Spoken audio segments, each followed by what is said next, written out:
देखो, कांग्रेस ने अपने पूरे के पूरे कार्यकाल में किस प्रकार से हिंदू को ब्रेन वॉश किया, किस प्रकार से उनका मूर्ख बनाया और किस प्रकार से उनके अधिकार में आने वाली संपत्ति को बंटवारा करके अपने हक में लिया या अपने लोगों के हक में देकर के उनको बाहर के विदेशों के बैंकों में जमा करवाया, उसके ऊपर मैंने बहुत सारे वीडियोस बनाए। लेकिन इसी पर मैं एक बहुत छोटे से उदाहरण से आपको समझाना चाहता हूं।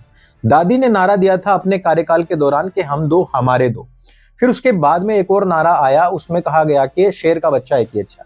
अब इन नारों को बिना किसी कागज के ऊपर आए, बिना कोई लिखित आदेश हुए हिंदुओं ने ब्लाइंडली फॉलो किया। और एक टाइम था कि जब वो 2 बच्चे पैदा करते थे, अब टाइम है कि वो एक ही बच्चा पैदा कर रहे हैं और कुछ तो ऐसे हैं जो एक भी बच्चा पैदा नहीं कर रहे हैं।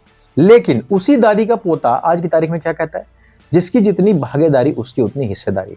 यानी कि जिसकी जितनी आबादी है, जिसके जितने ज्यादा बच्चे हैं, उनको उतनी ही ज्यादा हिस्सेदारी मिलनी चाहिए। अब आप मुझे बताइए कि दादी ने हिंदुओं की जनसंख्या कम करने के लिए नारा दिया और हिंदुओं ने ब्लाइंडली उसको फॉलो किया। दूसरी तरफ मुसलमानों ने कांग्रेस का कोई कहना नहीं माना, इंदिरा गांधी की कोई बात नहीं मानी। आज पोता उनके साथ खड़ा है जिसने की दादी की बात की अवहेलना की है।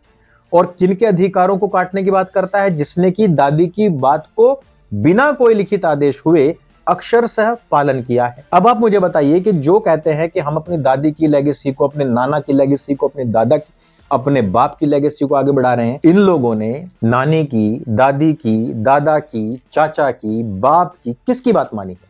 आप मुझे बताइए। आज कांग्रेस को उनके हितों की बात करनी चाहिए थी जिन्होंने इसकी दादी को, इनके बाप को ब्लाइंडली फॉलो किया है।